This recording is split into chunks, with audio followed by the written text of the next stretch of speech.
On Monday, November 6th of 2000, Ken Crew and Dirk Avery were a couple of gentlemen that went out on their daily swim at Cotslow Beach, and that is in Perth, Western Australia. It was a cloudy day, it was cold, it was in the mid-50s as far as temperature. The humidity was high, it was 94% humidity, and they had gone to the beach like they do every day. So this is a daily swim for the pod, it is called. Swimmers that gather at 6 in the morning and they go out for their morning swim. Now it's 6:30 and they're making their way in. A couple of the pod members said that Ken Crew and Dirk Avery were the two probably of the strongest swimmers in the pod. Ken Crew had rescued at least a couple of people that were drowning in his times of going on his swims and being in the water. So very strong swimmers, and they said that's why they were ahead of the pack.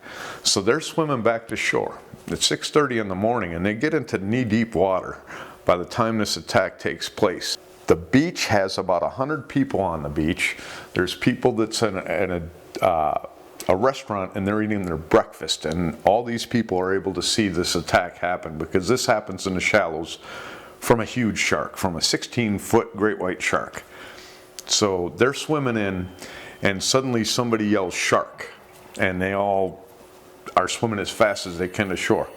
The shark obviously passes up everybody else that's the slower swimmers, and the two people in front are Ken Crew, he's about 50 yards from shore, and up ahead of him is Dirk Avery, and he's probably somewhere close to there but further ahead of Ken Crew, so he's closer to shore than Ken.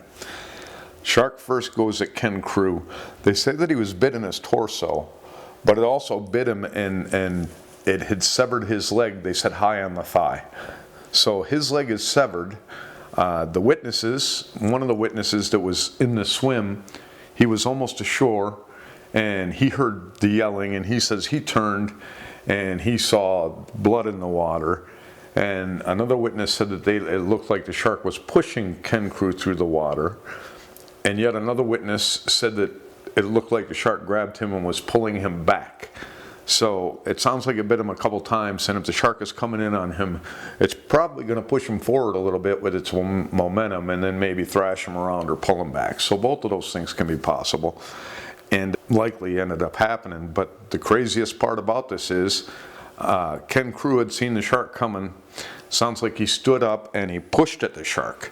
They said he pushed on the shark and seems to have turned to go away, and that's when the shark got a hold of him.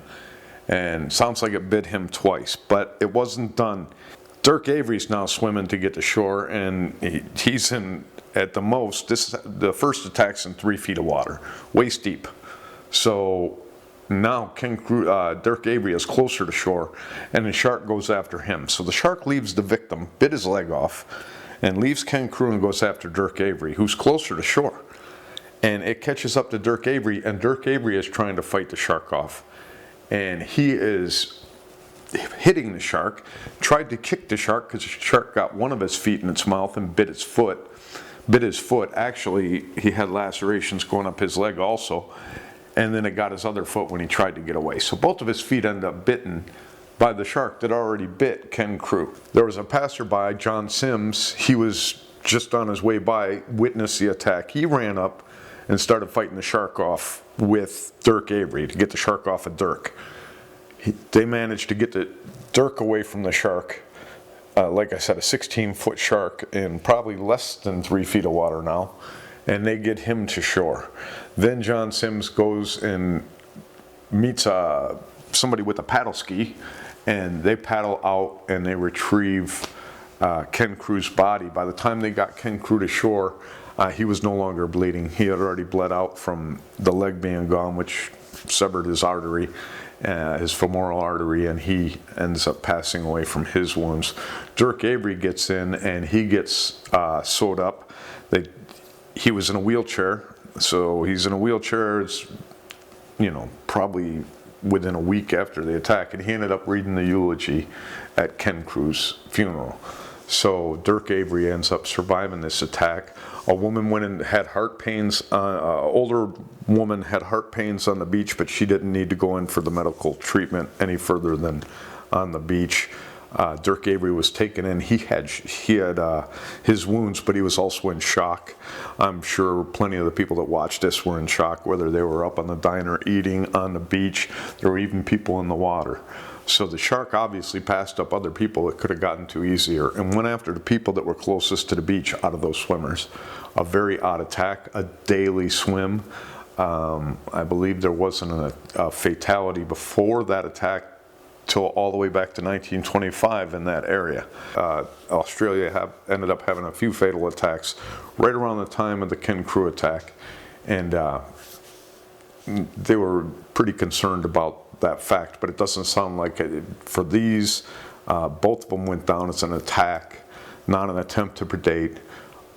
Unfortunately, a fatality for Ken Crew and not a fatality for Dirk Avery. So that's how these went down. I still see them the same way as territorial attacks.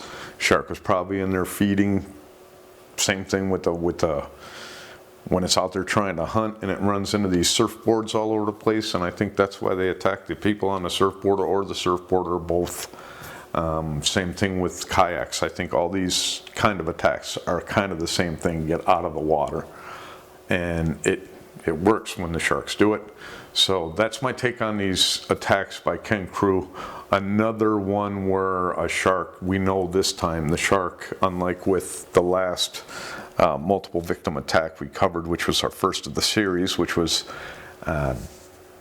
Norman Gervin and Jack Brinkley, they aren't sure whether those were the same shark, but we know this is the same shark. And it sounds a lot like the David Lilienfeld attack, which was just a vicious attack, and that shark was just out to bite him, but didn't want to do anything else, just wanted to bite him, and it ended up doing so, and it caused a fatality there. This is exactly what I think happened here with both Avery and Ken Crew. I think Avery's lucky he ran into that shark in shallower water than Ken Crew did, because Ken Crew tried to fight it off, tried to push it off, and then tried to run away, and it still got him. So that's the unfortunate attack on Ken Crew and Dirk Avery. Like I said, one fatality, one not, no attempt to consume.